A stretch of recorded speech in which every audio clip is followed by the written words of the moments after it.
the shifter forks out, it's a good idea to remove the ball detents. So these have 2 springs in each one of these.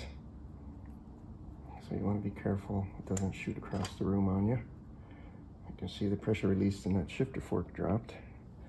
So I want to pull this out, basically cap it, because there might be some oil in there. There is some oil in there. What I need is my skinny magnetic retractor, and I will get the other spring.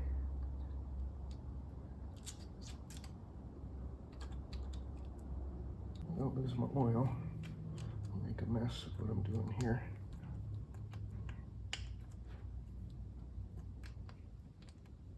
There it is. I'll just finger snug that. So, yeah, the high-low range has 1 spring, 1 ball. Gravely chose 2 springs, 2 balls. And the springs are different, they're longer. There's 2 of them and they're different than the other one. So you can't mix them up between these 2 bores and the high-low range. Keep that in mind if you ever go in here. There's 1 spring wanting to pop out. Yeah. Yeah, 2 balls, 2 springs. Now, what we'll do is we'll pull these shifter forks out.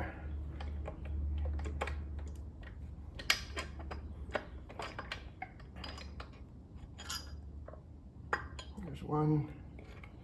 Here comes 2. Yeah, you can tell which one's top because these press pins are at the same height when they're installed. So I go like this, and I will put this on the shelf. The balls push this way on the detents as we took them out, and the shifter forks are notched and go into each of these bores, as you saw. But there's this little surprise in between. There's a bore that comes in from the bottom of the transmission through the first bore, and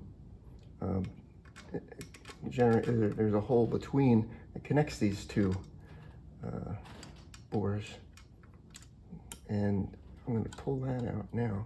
There's this, looks like a cold capsule. It's a little pellet, and it's easy to get out. It's much more fun to get it back in there because it has to go down and across before you push your shifter forks in. So we'll have fun with that on the assembly process, but for now I'm going to take that, put it in my favorite dish. One of the last things to do that I do, because I did order these brass flanges and felt washers, is to remove these black control arms from the top of each of these shafts, and I'll remove these shafts and this shaft mechanism as well. There's some press pins in these control arms to pull out the right sized punch.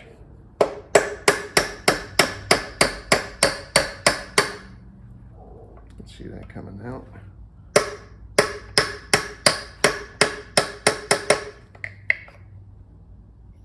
A little bit more.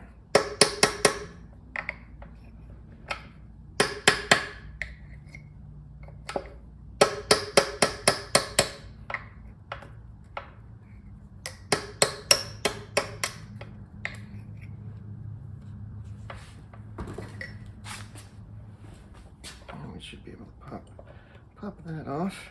Yep, there he is. I will slide this back in.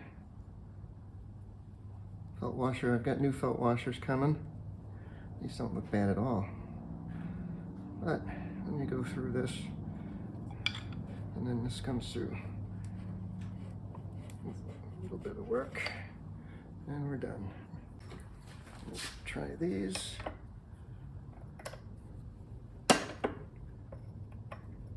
Well, that looks bent, huh?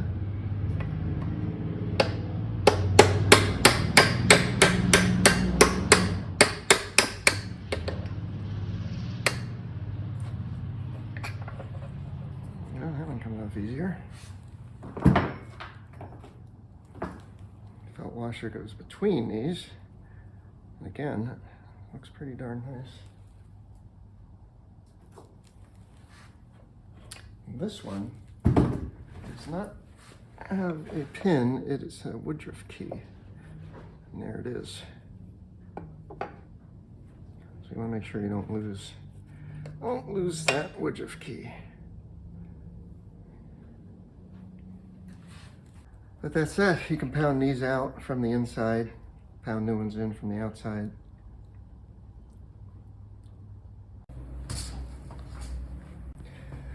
All right, I think I am going to take those brass flanges out, so we'll use our friendly hammer again and just tap these out. Not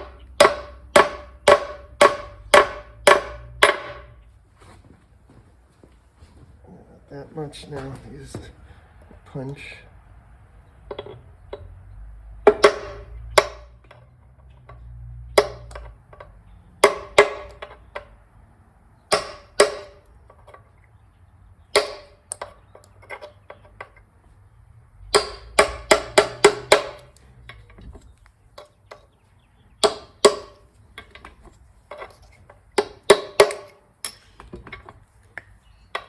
They're snug.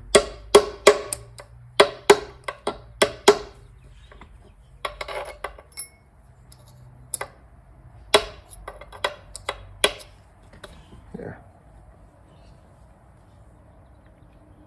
These aren't bad, but one of those things while you're in here. Now let's try this one.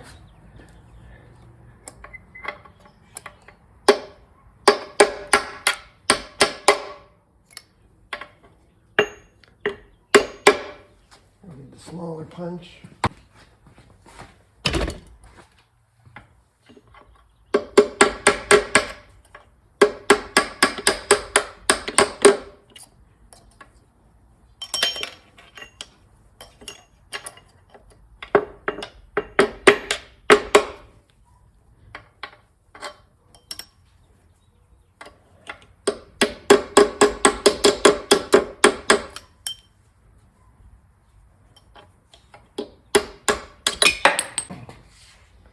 Get the other one out. That's two of them. And now these gears 1 through 4 shifter forks should just come right out. And you'll see these, one slides into the other. Looks nice, clean and oily. And we'll replace this O-ring and these brass flanges, flange bushings they're called. And it'll be good as new.